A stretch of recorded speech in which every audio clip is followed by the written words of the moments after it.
Hello, everyone. It's lovely to see you all here at our last panel before the Alpha Awards and the wrap of SSAC 2025. My name is Kelly Conlin. I'm an MBA student at MIT Sloan, and I'm excited to introduce our panel, Big Data Energy, and our panelists for today.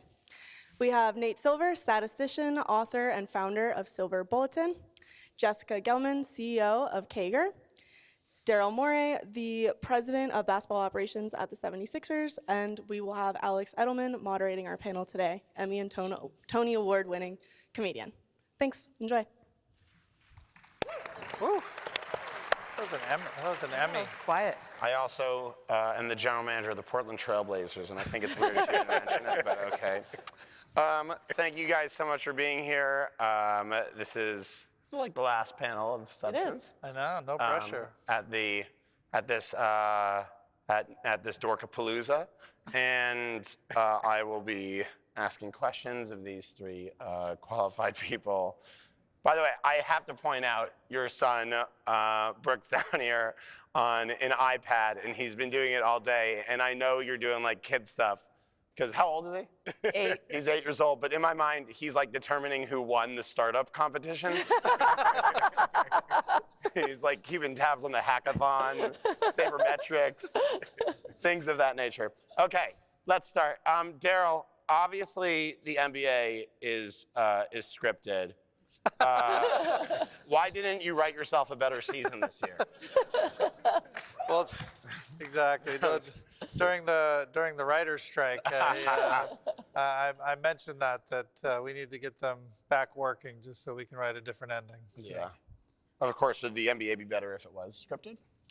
How do you know it isn't? Nate, is the NBA scripted? No.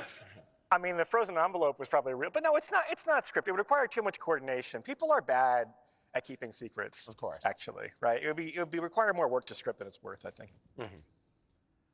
I mean, yeah, I was not seriously asking. Don't think anyone has that much ball control that they could. He just wanted to get a moon landing point in. Yeah, of course. That's actually my big thing about the moon landing, which is like, why would we keep going back to the moon if it was faked? You don't want to concede anything, right? I mean, you have to like keep up the ruse, I think. Yeah, but you can't even get like a second season show on Hulu renewed. And so why would you approve $6 billion to go to the moon for the 9th time for diminishing ratings? Isn't that committing to the bit? Isn't that a thing? Yeah, 1,000%.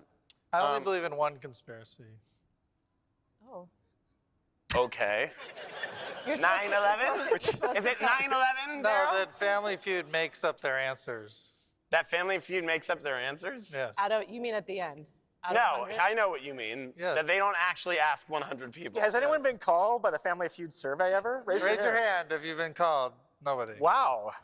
At this conference filled with data? Nobody, you know. QED. My favorite thing, I know there are children here. My favorite thing is whenever Steve Harvey leads them into a question where they have to give like a PG-13 answer. He'll be like, all right, we asked 100 people things to do in a bedroom with your spouse. And then they'll get the obvious answer, and then Steve Harvey will do the 1,000-yard stare like you can't believe. All right, sorry, we're already off track. That's fantastic. All right, this is a panel about data, and so, like, what is the worst data-driven decision that you guys have seen? It's a very open-ended question.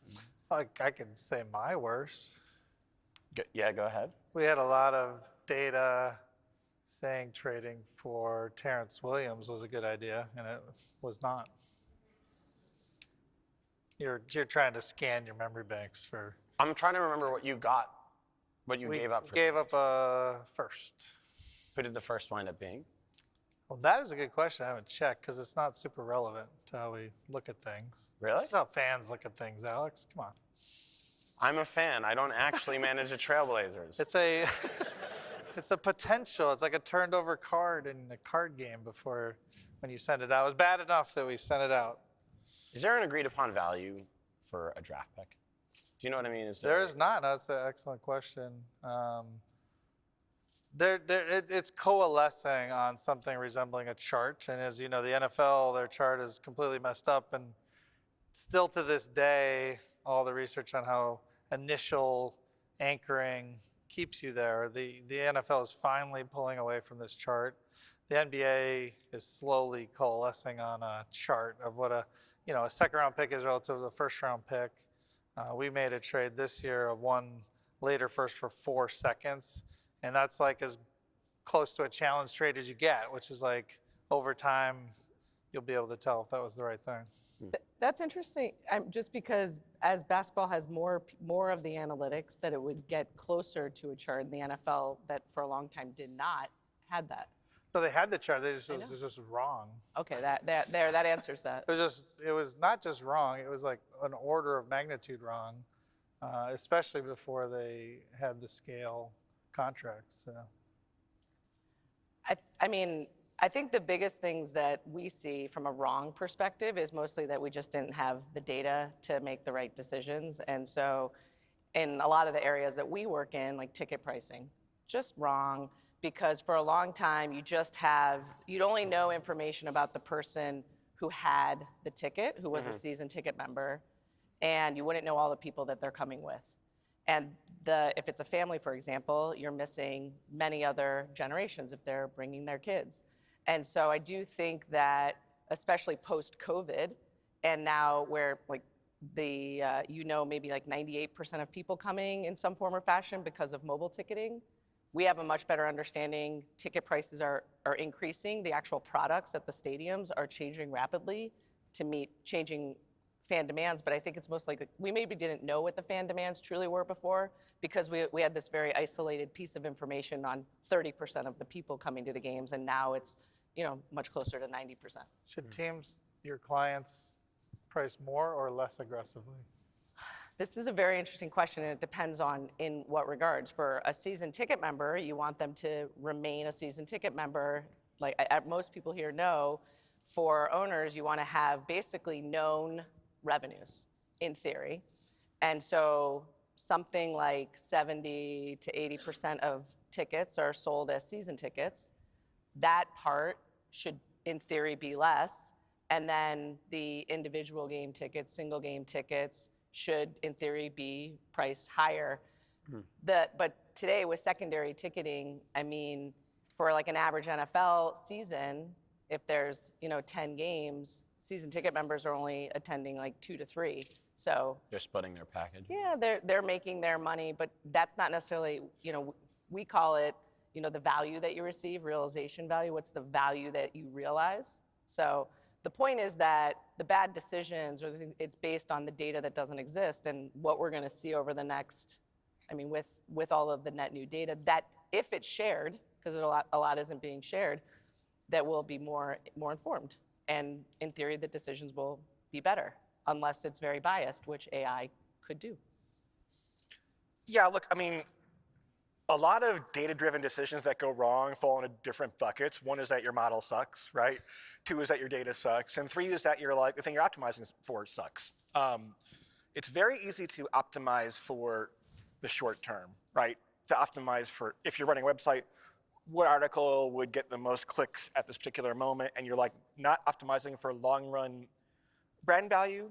I worry, for example, and now to sound like an old man, but I worry about companies have gotten much better at optimizing ticket prices for basketball, baseball, other sports, right? I live near Madison Square Garden, and it's $200 kind of getting priced for a regular season Knicks or Rangers game, maybe the high 100s, and I don't know how you avoid it without actually requiring, in France, by the way, you go to the French Open, they're like, if Jessica Gelman bought this ticket, we need to see an ID with Jessica Gelman to let her in the stadium, right? With very expensive workarounds, of course, for the super rich. But yeah, I worry that people are optimizing for things that are actually not long-term equilibriums, that are greedy in the short run, because they say, oh, we're being data-driven, whereas it's hard to quantify the value of a brand in the long term. So interesting, because in terms of short-term optimization, there's a big complaint among television writers that the algorithms have, I know it's silly, but the algorithms now control the decisions of these major streamers. And the truth is, a lot of the things that made those major streamers were shows that no one could ever predicted that the user would have wanted.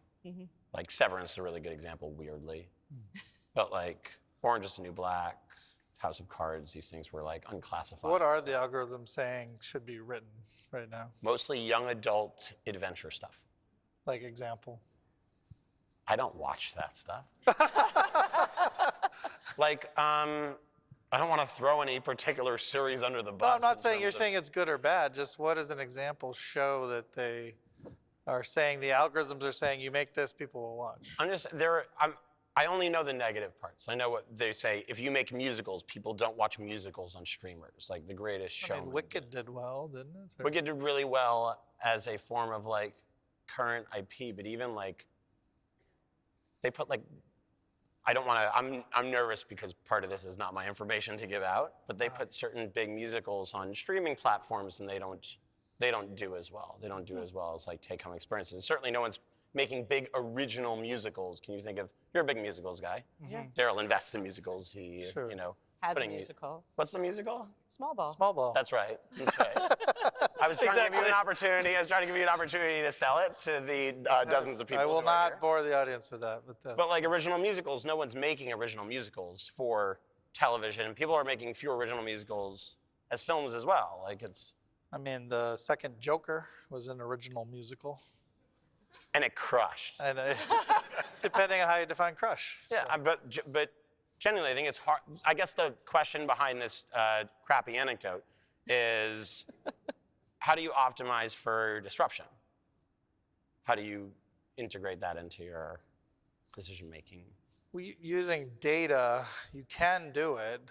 We have Kaufman and his 9 scripts or whatever that turned into movies, might be less, 7.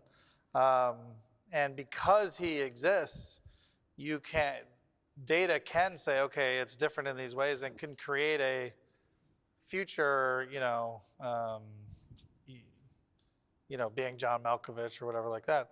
But someone different than Kaufman, someone as creative as happened throughout the years in David Lynch or script writing, those will be, data can only do what it sees so far. Now that may change, but it can only create things that has at least one example of, and even one is not enough. Yeah. Well, I'll give this example because this is generally how we approach, and it's very specific, qualitative and quantitative data, plus a little bit of like, oh, this is what people who aren't following sports, what they would be interested in, and how do you make it more compelling to them. But I give this example, which is many years ago, when I was squarely with the Patriots, we were trying to figure out how to improve the website. So today it might be the app. And so we did a survey. What should we bring forward more? What should we be focused on more? And the least commented was the cheerleader page. And what were people actually going to? The cheerleader page. When you looked at the data and the movements, and I think like that like, okay. You weren't optimizing for perverts, so you really. So We're shocked. We were shocked by that piece of information. But the point is that like you can get, if you don't have the right context around why it's happening, and that's where you take both of the pieces of information and you say, okay, what is actually happening here? And what do we need to do? And how can we, okay, we're targeted towards, like what you said, the perverts. So let's. I didn't say that. No, Daryl said that. Daryl was definitely the guy that said that. It was definitely, yeah. But it became okay. What are the audiences that we're not reaching, the more casual fan, and how do we bring that in to the website? And now again, it's like duh, but then it wasn't. And we're seeing it very broadly with the distribution channels across sports and the different ways that you can consume so many different sports, which is of course why I think women's sports is succeeding.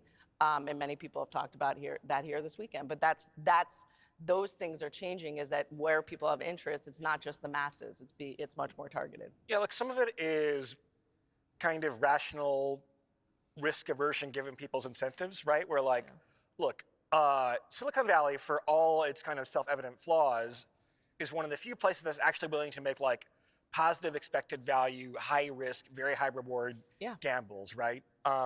If you're some Disney executive or some other executive for like a big media company, and you have a show that flops, then you probably suffer more risk there from a show that does as a breakout hit, right? And like, coloring by numbers and like having sequel XYZ of the Fast and Furious franchise or whatever else, right? Or like, having a revival of a previous idea often has a fairly high floor. And if you screwed up, you said, well, we're going by the formula that usually works, so you can't really blame me very much. And like, so that spirit of risk taking, I think, maybe the thing we should borrow from Silicon Valley toward Have you Hollywood. yourself tilted towards algorithms in your writing, meaning like been influenced and pushed in that direction? I actually think it's, I hate to be earnest for a second, but hate to be serious. I think it's really dangerous. I think, especially AI, as it has not yet developed a sort of fervent need to express itself. So leaving it as something that has no actual point of view.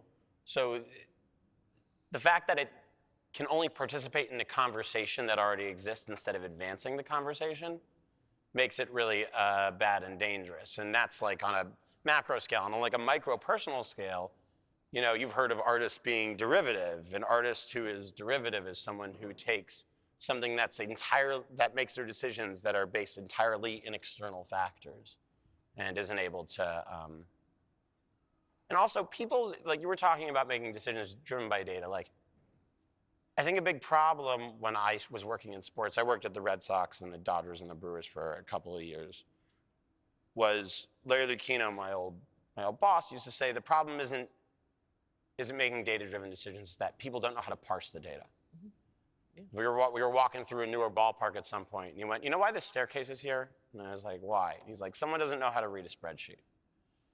And so the bigger issue is like, I try to make decisions that are largely interior driven because I mostly don't trust my own ability to read the sort of like, changing tides of people's appetites and things like that. And I do think, by the way, that the streamers and television networks and the buyers run the risk of making decisions that are only based in previous discovery as opposed to newer things. And politics, you see, the same message the third time is less effective or can like backfire sometimes, right? And in many fields, you're kind of like chasing the changing trend like faster than you're kind of running the model on past data. And so I don't know. I don't even know like kind of what's more important than being data driven is being smart and being right. You know what I mean? Data more often than not is the right way to get there, but like that in and of itself is not a sign of a good. It's correlated, but at some 0.3 correlation or something, I think, with good decision making. And so I mean, I hadn't really thought about this until I went to this HBS Women's Summit in the fall, and there was a whole discussion and presentation about AI and how, I don't know, pick the number, 70% of the information that AI will be tracking to make decisions is written by men, and so it's inherently going to be biased against women. That to me, I was like, holy crap.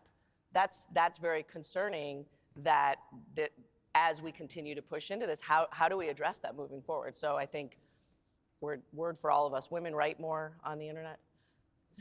Yeah, that's the key. Yeah. Get more women writing on the internet. That's definitely, that'll make everybody happier. Say your voice, give your voice. Maybe on the Nate, how do you feel about the New England Patriots cheerleaders? No, I was kind of joking about it. But off of what you were saying about chasing a changing trend, how do you decide when a sort of model is ready to go live? You know what I mean? How do you decide? Yeah. Like a statistical model, or Yeah. when I think it's good, basically. I hate putting out products that are mediocre, but yeah, I mean, we released our men's new NCAA SBCB Silver Bulletin college basketball ratings, and I still had some like, how come these teams that are supposed to be 98% favorites are winning 99.5% of the time? So keep going in and like tinkering until you understand kind of what you were doing wrong before. We're having the women's ratings come out hopefully Monday, Tuesday, Wednesday-ish next week. The tournament, of course, starts next Sunday. But no, a lot of what I do is kind of quality control. And like that step, I think, is not one of the first things that will be automated, although AI, it can do stuff that I didn't expect, right? There are 364 Division I men's basketball teams, 362 women's teams. VMI and the Citadel don't compete in women's basketball, right? But like every single basketball rating system has their own set of team codes, right? Michigan State, Michigan ST.MSU, and I just said, all right, here are 364 codes in 2 different systems. I'm gonna go get a cup of coffee. I literally told ChatGPT, I'm gonna go get a cup of coffee, right?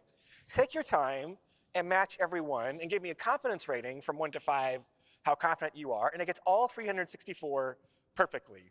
Granted, uppercase Yale and lowercase Yale are pretty easy, but like these things are pretty smart at doing some of the grunt work that I used to have to do myself or hire somebody else to do. I know what that story's supposed to mean, but you see real progress in AI. I think people make the mistake of thinking that it's all about words and writing. It's like, no, it's coming for the coders, right? Learn to code is probably no longer good advice in the world of AI. There's 2 levels of the goodness of a model. One, the highest level is you would wager using this model. That is where you're putting real skin in the game. And then the next tier down is, will your decisions be better if you look at the output of the model versus if you did not look at the output of the model? You would think that might be true of all, but that actually isn't always true as well. And I think as long as you reach one of those thresholds, you use the model, and as the amount of money and risk behind the decision gets higher, you need to get closer to it being a model or over the line of one that you would bet wager on. And if it's lower and you're just making marginal decisions where the risk of a bad outcome is lower, you're okay with using models that directionally nudge you. Does that make any sense? Yeah, of course. But do you think that not of course, but because I'm an idiot. But like, if you do you think your risk tolerance though has changed? Do you think that has your relationship to those factors shifted over your career? Only up, because when you're early in your career, and then poker players talk about this a lot, so Nate can, you have a risk of ruin for your bankroll, your social capital, your political capital, things like that. It's low when you're earlier in your career. When you're later in your career, hopefully it's higher, and you tend towards taking the risks you need to take. In sports, with only one team winning, you have to swing big, or otherwise you'll just be in the middle, and that's not super useful. So we are the data warehouse for many professional sports teams. We touch 70 million sports fans across all of our clients, everyone from the NCAA to the Carolina Panthers. And the thing that we are focused on is that foundational data. So yeah, and to give people the ability to do the interesting models, the data is in large part not where it needs to be to trust the models that are being built. So I'm kind of coming back to the same point I've made already twice, but I'm sorry. No, sorry. No. but I think Better that questions. but I think for us, once we get the data into the good place, and we're again, what we're doing is trying to make people's fan experiences better. It's okay, go in this gate or this gate. So I think it's more for us about the application of the interests to give people more of what they want and less of what they don't want. And we have more. We can fail more. It's the risk, especially for someone like you. If you have a bad pick or a bad trade, it can ruin a season. If you have a great pick and a great trade, it can make the season, and that's not. Have you ever had a bad pick? Never. You were in fan engagement. What of the new data would you have wanted if you go back to your Red Sox days? Oh my God. My job when I was at the Red Sox, I worked in the fan experience department, and we had this thing called the path of the fan experience. And the way that we got data about what the fans wanted was we stood outside the gates with Palm Pilots. Yeah. And the little stupid, what were the stylus. The styluses, the pens with no thingies. and we would ask questions and bring them back inside. But again, it was the parsing of the data. Right. There was a guy named Tim Zhu, Yeah. who's still at the Red Sox. He's a CFO. He's a CFO? That show's wrong. That's interesting. No. But Tim, I remember Tim noticed that a lot of you just made me think this, 50% of our fans were using Gate A. Or maybe a different, but 50% of our fans, yeah, Gate D, that's right. And very few of our fans were using Gate A. And so Tim was like, why don't we, sorry, I flipped. I've been working with the Red Sox since like 2007. Are you kidding me? I was kidding. No, you're right, though. It was Gate D. I was right. But like most of our fans were using Gate D, and we had the same number of turnstiles at every single gate. And it took Tim reading the data and understanding, maybe we should have more turnstiles. I think we had like 17 turnstiles at Gate D and then 2 at Gate A. But until then, we didn't have that. So there were these big log jams. And I feel like with these tools, we would have gotten all this data much faster. It's kind of like some of the times when I'm meeting Daryl and I tell him it's 15 minutes earlier than we actually have to be there. That's what we're doing with people getting games. People adapt to that, though. They Yeah. adapt, yeah. I do this too. Daryl hasn't figured it out yet. Should randomize. I do this too. How long, by the way, how long do you think until data coverage for women's sports catches up to the men's, like the WNBA? Sadly, I think we're, I'm not years away because we need, frankly, just more investment into it. We had a panel on this yesterday that Corbin led, and like the example of the PGA and the LPGA is one that blows my mind, which is it costs $1 million for the PGA to be tracking the balls and all the different elements that are happening on each hole. Because the LPGA can't afford the $1 million every week, they're not tracking, they can't do betting to drive in more fans, they can't have the real-time scoring, and so there's a significant cost. I mean, we've made donations to Sports Reference to help with historical data in the storytelling for women's sports, basketball and soccer, but I mean, like, Nate, really, I love that you... Will you talk about your rankings a little bit, Yeah. the women's rankings you got? So they're not done yet. But you've been doing it for a decade. Well, we've been doing the NCAA model for both men and women, and we always found that there's actually a lot of interest even before Clayton Clark. There's a lot of interest in women's basketball, but there were far fewer rating systems. Right, it was like 7 for the men and 3 for the women, in part because the data is less good. But like we're now building our own rating system for women. We have the one for men this week, in part because of a site called, I believe it's Her Hoop Stats. Yes.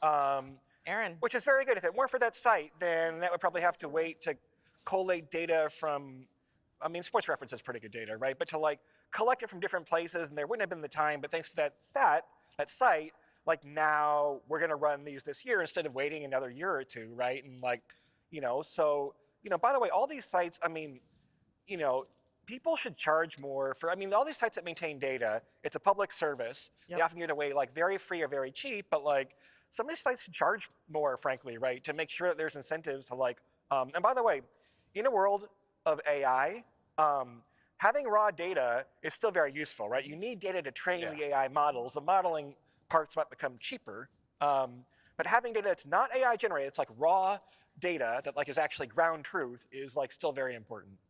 But this is the best parity in a long time for women's basketball. So I know you haven't run it yet, but do you have a favorite? I don't want to say something and then, since I'll know the answer in 2 days. Classically, so we have to look at what parameters from men's model work in women's and which don't, right? Ooh, which Historically, you have much bigger differentials in women's basketball, right? That with some exceptions, like a 1 seed is not going to lose to a 16 seed, with some exceptions, right? Yep. When Harvard beat Stanford. Yeah, but and now you see more parity, which is like a healthy sign, right? That you don't have, although still, I don't want to say too much. There may or may not be profitable betting opportunities in women's basketball because people apply heuristics from the men's tournament that don't work as well for the women's tournament. Just saying that hypothetically. Hypothetically true. All I'm hearing is that you're going to be ranking women on the internet. Oh, so. yeah. Okay, Zuckerberg, and it's just like. Daryl's joke, It worked out. actually. Yeah, it's Daryl's It joke. worked out for Mark. I mean, Yeah. so. He did fine. All right, so there's some audience questions here. I've got some I wanted to ask you a question about profitability in terms of like you know how private equity gets involved and ruins like your favorite restaurant, or a company gets involved and ruins like 538. Like what? This is the one room in the world people are like, oh my god. But like, but in terms of, do you think that bigger corporations with different risk tolerances, different priorities, be misusing data? Is it a concern?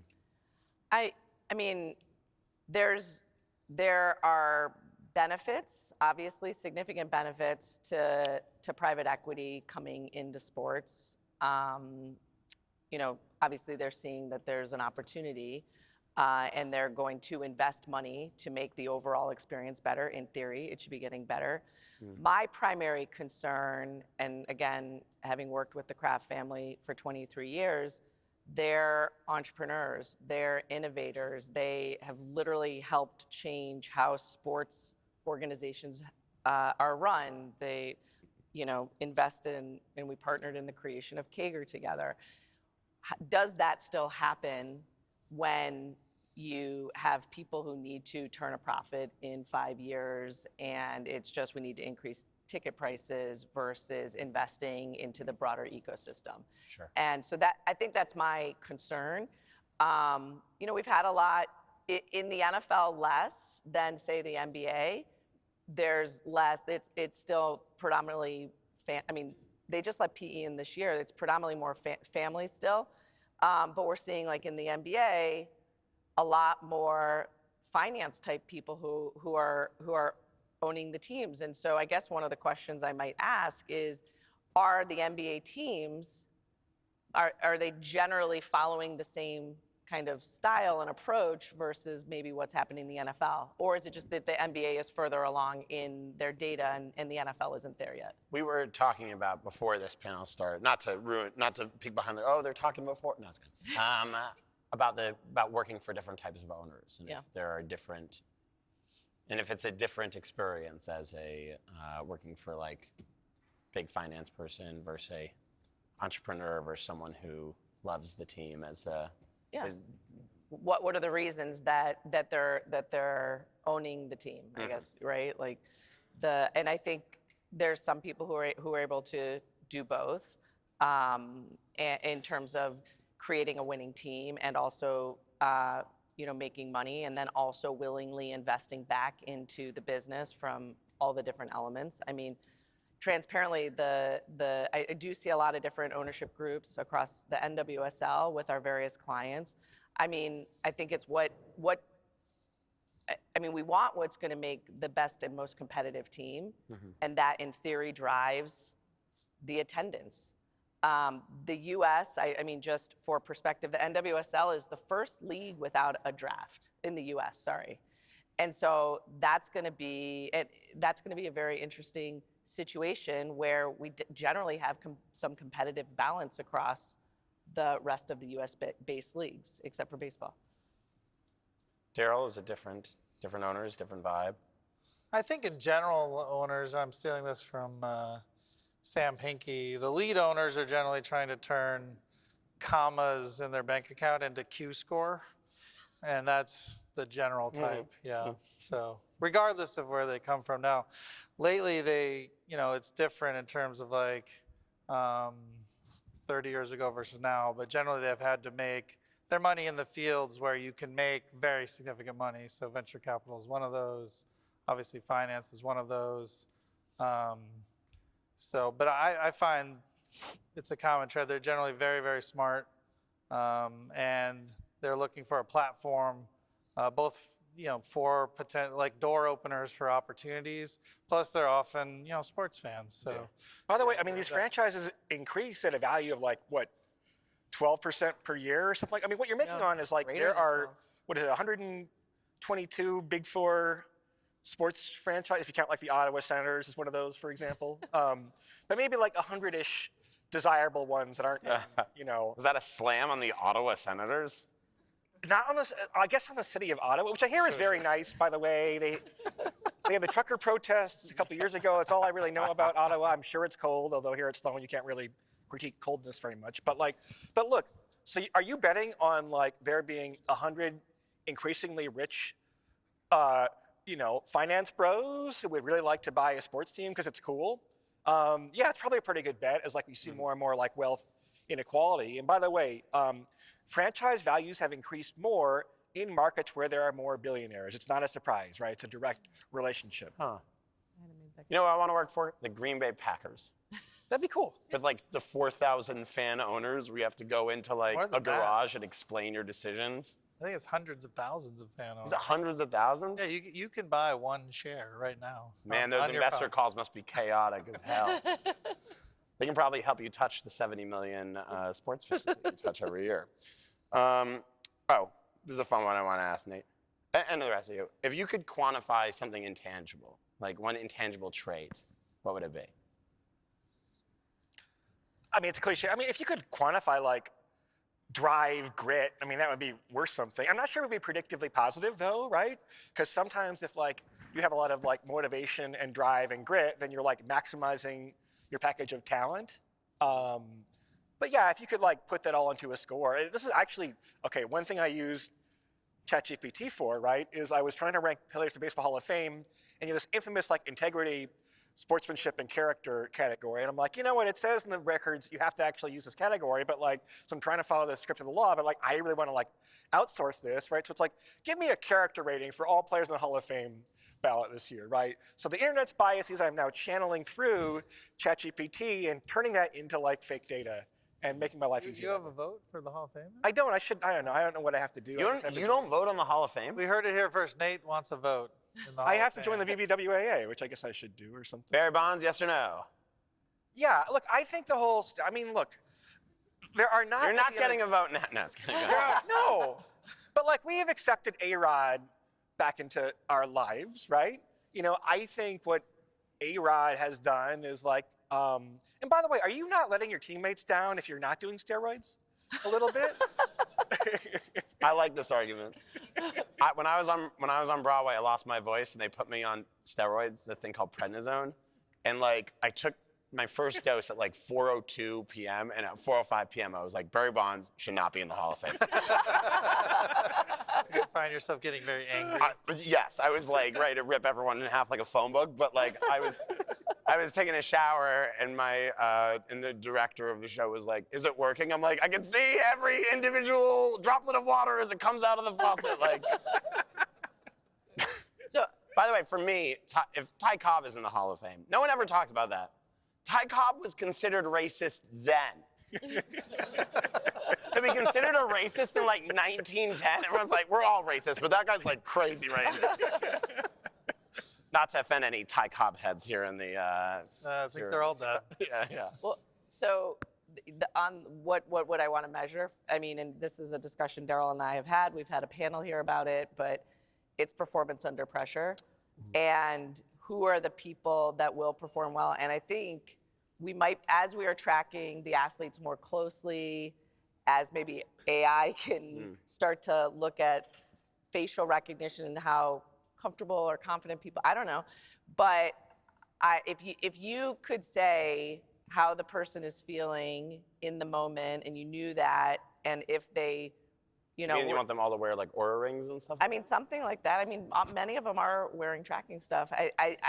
So I think we're actually maybe the closest we have been to being able to see who is most likely to perform better on this last second shot. I would want to know when someone is first handed a lot of money, will they continue to have the drive to improve? Yeah.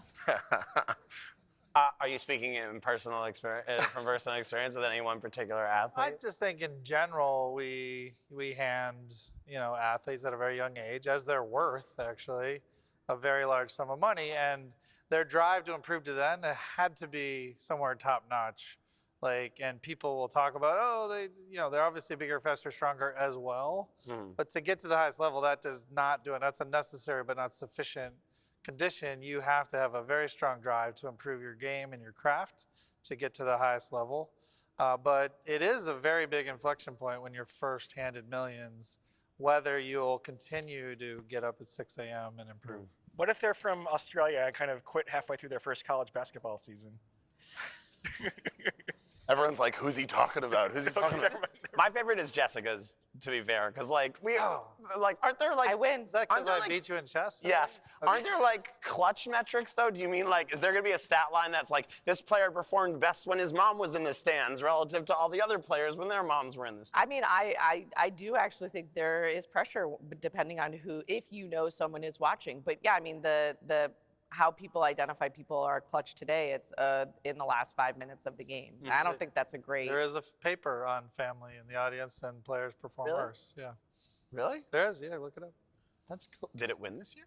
Did not win this year. No. All right, we've got some audience Oh, questions. we don't know if it won this year. No, it wasn't this year. Oh, by the way, after this, there'll be the Alpha Awards.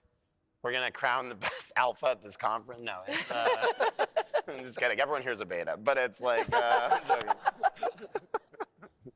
Yeah, I'm whatever's when after. When you're on prednisone, you're yeah, fine. yeah. Whoever is on whoever wins will be tested for steroids immediately afterwards. All right, some audience questions.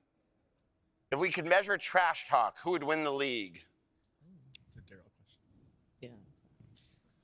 I mean, Pat Beverly was very good. I had him. He's not in the league at the moment.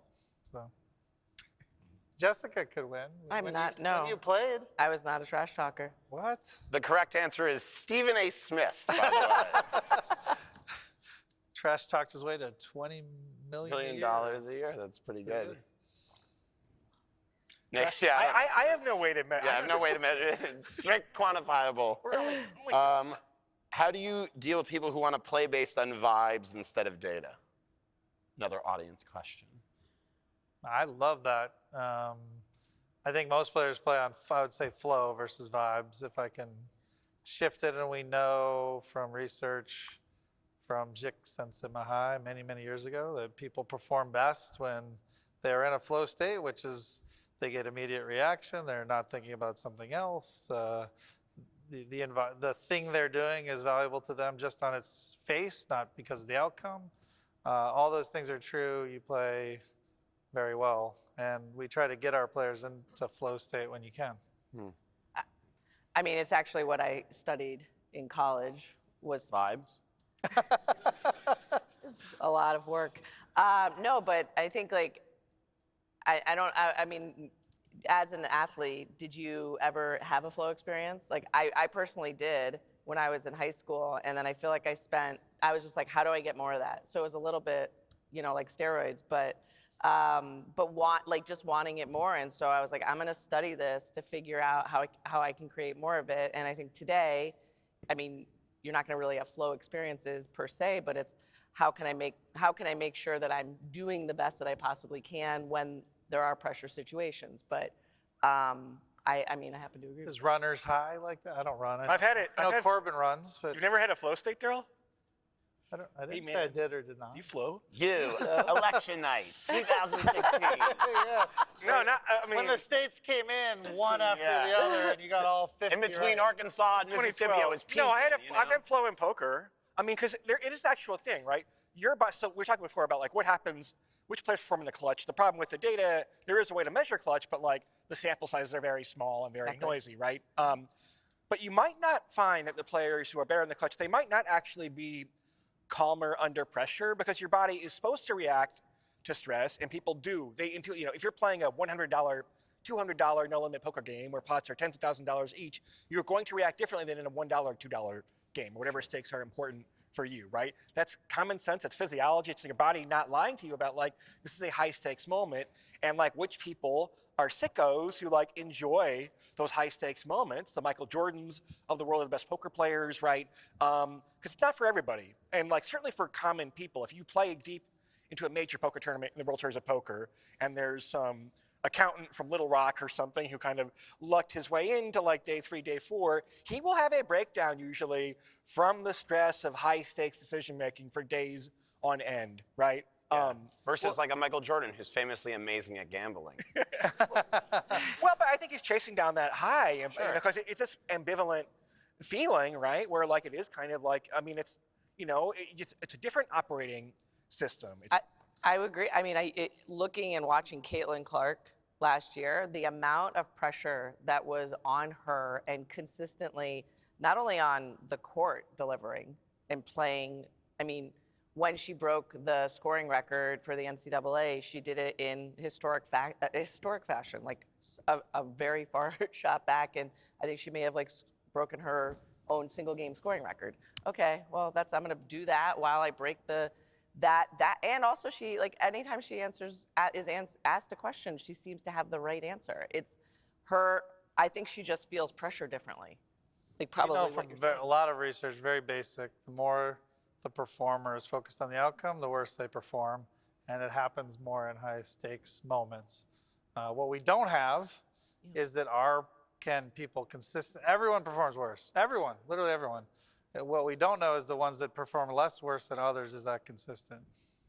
I think flow state is there was a panel earlier here where Rapino was talking about, it's weird to be like, oh, this is related to that, but Rapino was talking about like creating athlete-driven content. And the last question was sort of like, oh, what's your advice to younger athletes? And she was like, be yourself, which seems like pretty basic advice, but she was also like, you'll be better, you'll make better content. And in terms of like vibes, I think like a big part when you talk to athletes, feels like a big part of what they find in pressure situations is that something will happen, like the first bucket will fall for them, and they're like, oh, I'm still myself. Even in like game 7 of the NBA Finals, it's still like me hitting the shot.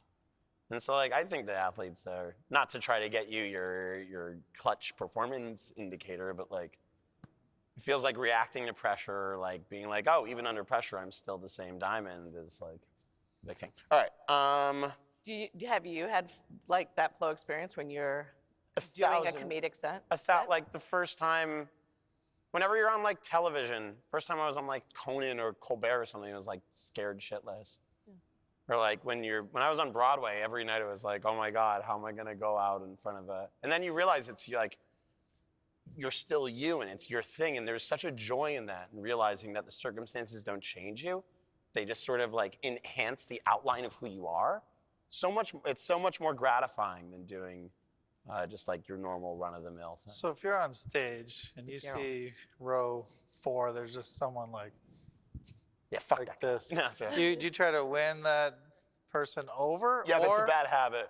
Yeah, you try to win them over, or do you just ignore them? If there are 1,000 people in a crowd and I notice one person having a bad time, that's the guy I think about afterwards. You're trying to convert them, or what? I mean, yeah, it sucks, but So don't read the comments, is all I'd have to say. it's tough. It's such an exterior thing. But I have a 10 p.m. rule, which is if I get off stage before 10 p.m., I have to let it go by 10 p.m. And if I get off stage after 10 p.m., I let it go by 10 a.m. the next morning, because things are always worse way late at night. But like, yeah, no matter what happens, I let it go. That worked for you. It's varying degrees. But yeah, I think flow state is. Have you read have you ever read the David Foster Wallace piece how Tracy Austin broke my heart? It's like David Foster Wallace wrote these amazing essays about tennis, and they're all collected in a book called String Theory. And one of them is about this flow state for athletes, and also about why they're really bad at talking about sports. Because a big part of athlete performance is not being able to articulate or think about it or express it in a complex notion. Be like, there's the ball, let's hit it. Like, it's the whole thing. All right, sorry. Who is your least favorite front office to make a trade with, and why is it the Boston Celtics? My last trade with Boston went great. Terrence Williams? No, we got a second round pick, and they had to get rid of the guy they got. Who is the guy they got? I'm not saying. Move on. What? Yeah. What? He'll get fined. My wife's saying He'll don't get get me fined. fined. Oh, okay, fine. I won't say anything. You'll tell me after. All right. Can you have Daryl sing a song from his musical? No. From Small Ball? We're not doing Come that. on. Yeah, let's have Nate sing a song from Daryl's musical. No, I'm not. I don't. Yeah. This is one. I like this one, which is, do you think that with the potential takeover of AI in the near future, that analytical roles within sports organizations will be affected? Like affect is a generic, like, yes. You mean, I think they mean like Will in there a be fewer- pejorative affected. Yeah, will there be fewer $30,000 a year jobs for Yale MBA to? I'll let Nate answer. I think it's going to affect a lot of fields. I mean, it's not quite obvious what the effects will be. I mean, probably more negative than positive if we're being super honest, right? I mean, the fact is it can do stuff faster. Now, what's the equilibrium that results from that? Maybe it's that you actually are doing more and like cooler stuff, but like, Yeah. you know, what I think you'll find is that, you know, people who are experienced have political clout in their jobs and or they, you know, get a head start on using this stuff and like, and kind of like coach the systems and like, but you know, I think it's going to affect the market for younger technical talent, right? And probably already is to some extent. And like, you know, we're not sure how society will react to that. I'm not just the only risk from AI, but like I think, you know, the fact is that like it's affecting my hiring. I am, by the way, hiring for like an assistant sports analyst. So I go to Silver Bulletin to see how to apply for that, right? But it says on the job, one of the requirements is like, I want you to already be curious and if possible familiar with using AI to help improve your workflow, right? Because I don't want to hire somebody and then have them displaced because I can have like ChatGPT do it more efficiently, right? So like, you know, look, I don't know if we're at a pivot point, that's a cliche.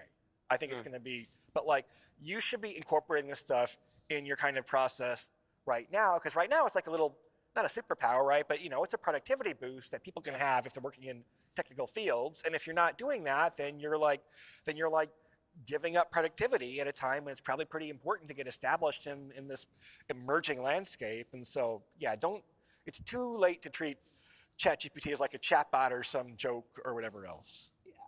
I think it will help with productivity and enable people to think more about the problems they're trying to solve, and you know, and also something they can do multiple versions more quickly, and maybe then just push the premises further.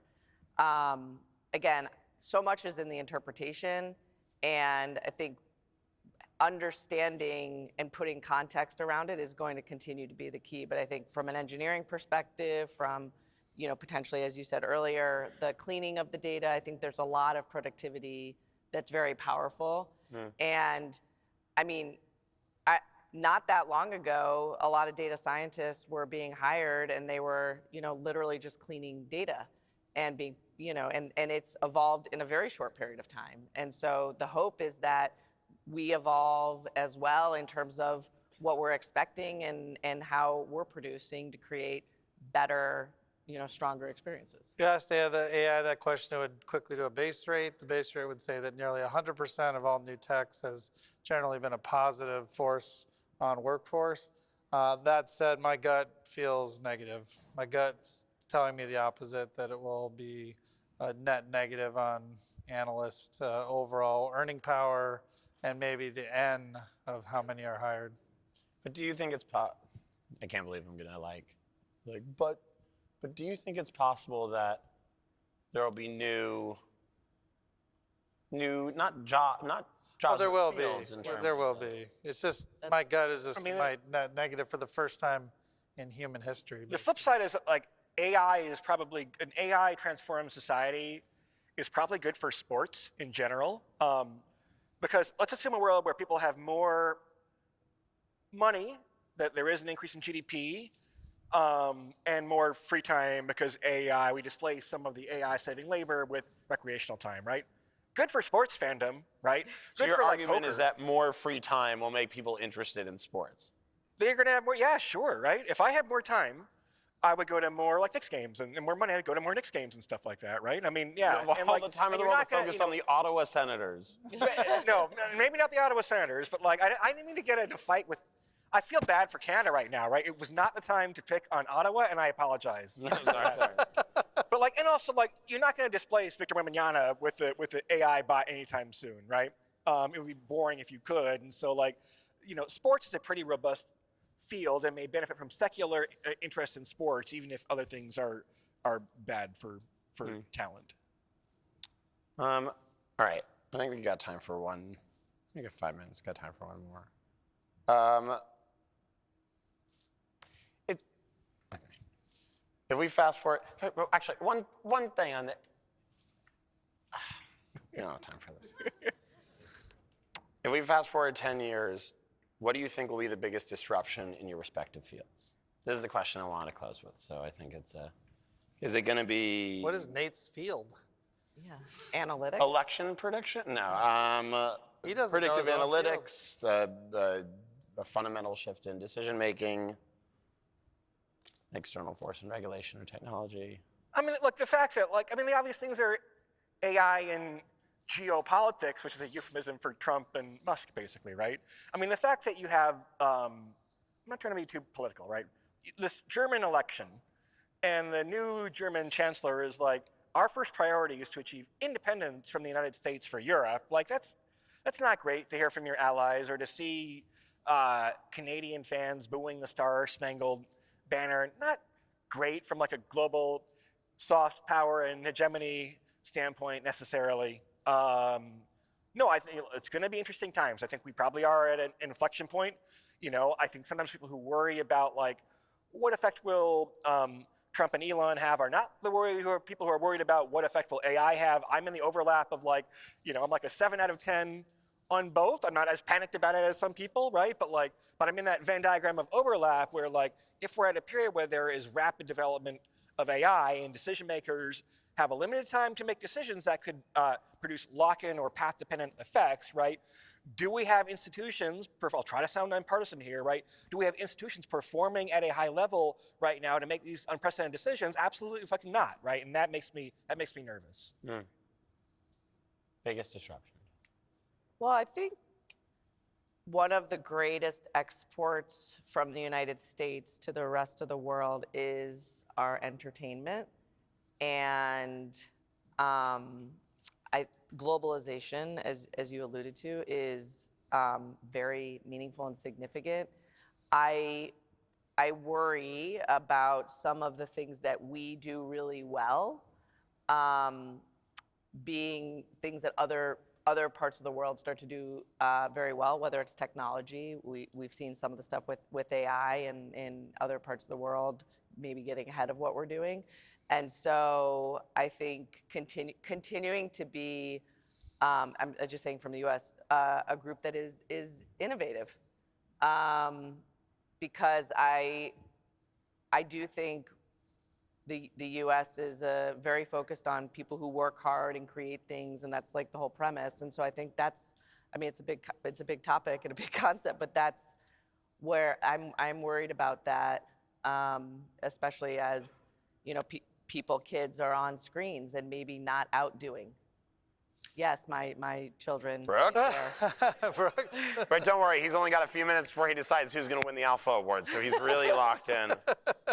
I would say one thing is we know we're terrible at this 10 years from now. Absolutely horrible. So no one should probably listen to our answers, but I'll make my guess after everyone.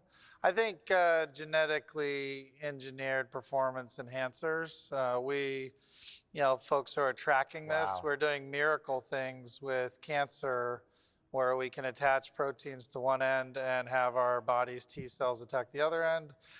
Those same great minds, which are working on cancer, could be turned towards performance pretty quickly. And I believe that's pretty likely to happen. And they'll be very, very hard to test for. And I would imagine that's going to be the biggest thing I can come up with. That's so cool. Or not. No, I mean, probably bad for humanity, but as a concept, that's like really. By the way, we only have 40 seconds left, but I know how to solve the tracking problem for the PGA for the balls. You do? Change the color. They're a white ball. Just like, they don't do that. Blink? Yeah, just the physical balls should be like hot pink, blue, or they could change the greens to be like a different, like they should change the greens to be blue, like the Boise State field. And yeah, so just make it much easier to track. Sure. right? Why didn't we think of this? Yeah, I can't believe it. They do it in putt-putt, right? All right, round of applause for our panelists, please. Nate, Jessica.